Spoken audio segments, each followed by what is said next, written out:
कह रहा है कि मैं ना जिन और इंसान को खल करता, लेकिन इनकी तख्लीक का मकसद सिर्फ मेरी इबादत है। इल्ला लियअबुदून, मैं अल्लाह ये चाहता हूँ कि सिर्फ और सिर्फ मेरी इबादत करे। खुदावंद मुतआल ने जब इंसान को खल किया तो खुदा अब इंसान से ये चाहता है कि वो सिर्फ अल्लाह की इबादत करे, और वो सिर्फ इंसान से नहीं जाता, उसने जिन्नो इंस का तज़किरा किया, जिन्नात से उसका यही मुतालिबा है, इंसान से उसका यही मुतालिबा है। जब खुदा ने इंसान को खल्क इबादत के लिए किया, मकसद इबादत है और सिर्फ वो इबादत ही चाहता है, तो फिर उसने इबादत के औकात मुकर्रर क्यों किए? उसने इबादत के मुख्तलिफ टाइम रखे कि आपने सूरज निकलने से पहले उठना है, फिर उसके बाद आपने निस्फ दिन में उठना है, फिर उसके बाद आपने गरूब से पहले, और फिर आपने गरूब के बाद।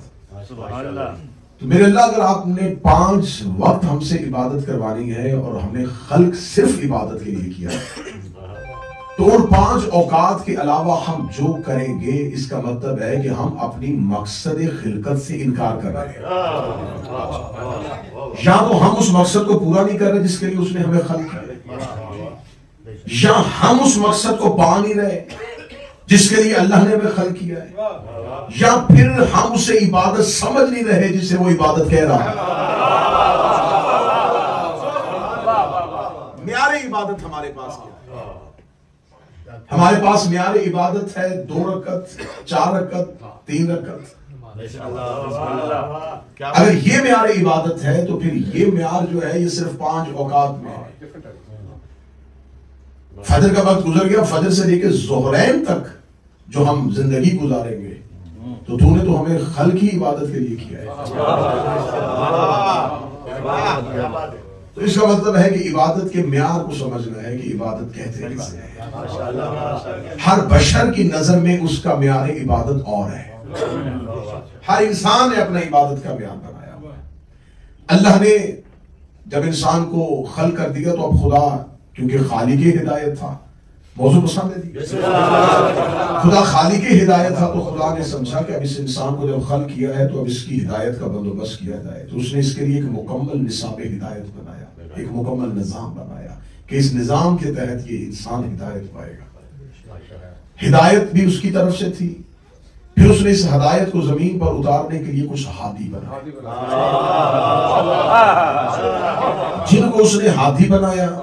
उस हादियों के लिए अल्लाह ने इंसान को ये इख्तियार ही नहीं दिया कि तुम अपनी हिदायत के लिए अपना हादी अपनी मर्जी से चुनो, क्योंकि मैं उसे हादी बनाना चाहता हूं जो पहले कभी गुमराह ना हुआ,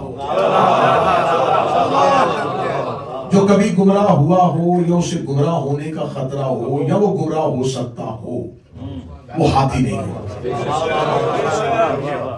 इसलिए जब उसने हिदायत का निसाब बनाया, हिदायत का निजाम बनाया, तो उसने ये सबसे पहले ऐलान कर दिया मलाइका में, फरिश्तों में।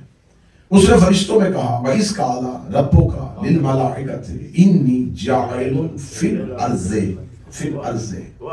खलीफा। ऐलान मलाइका में किया, उसने कहा वइज़ क़ाला, और जब कह दिया रब्बों का, तेरे रब ने, लिल मलाइकति फरिश्तों से, इन्नी मैं, तहकीक सिर्फ मैं, जाइलुन इसमें फाइल, सीगा फाइल, मैं बनाने लगा हूं, फिल अर्ज़े जमीन वालों के लिए एक अपना खलीफा। मैं अपनी ओहदा अलूहियत का मैं दूसरा अल्लाह नहीं बनाने लगा, खलीफतुल्लाह बनाने लगा।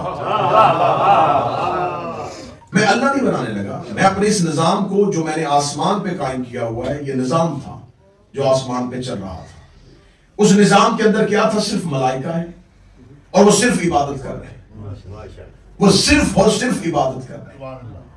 उनके यहां ना कोई दूसरी फिक्र है, ना दूसरी सोच है, वो बस अल्लाह की इबादत करते हैं। खुदा ने कहा मुझे इस इबादत का लुत्फ नहीं आता, क्योंकि मैंने तुम्हें खल किया है, तो तुम्हारे पास, तुम्हारी जिबिल्लत में, तुम्हारी फितरत में मैंने सिर्फ झुकना रखा है। अब तुम्हें झुकने के अलावा कुछ आता ही नहीं। मैं चाहता हूं कि मैं एक ऐसी मखलूक खल करूं जो मेरी जबरी इबादत ना करे, उसको मैं जबरन ना झुकाऊं, उसकी खिलकत में, उसकी फितरत में, उसकी जबिल्लत में ना रखूं कि उसे सिर्फ झुकना है, मैं उसे इख्तियार दे दूं। फिर वो अपने उस इख्तियार के साथ मुझे सिजदा करे। इस इख्तियार के लिए मैं चाहता हूं कि मैं कोई एक ऐसी मखलूक बनाऊं जो फरिश्तों से एक कदम आगे हो। मैं उनको अकल दूं, मैं उनको दिमाग दूं। फिर मैं का तबय्युन और रोशतो में न लगाई, मैं हदायत और गुमराही को अलहदा-अलहदा करके दिखाऊं। फिर मैं देखूंगा कि वो अपनी मर्जी से किसे चुनते हैं।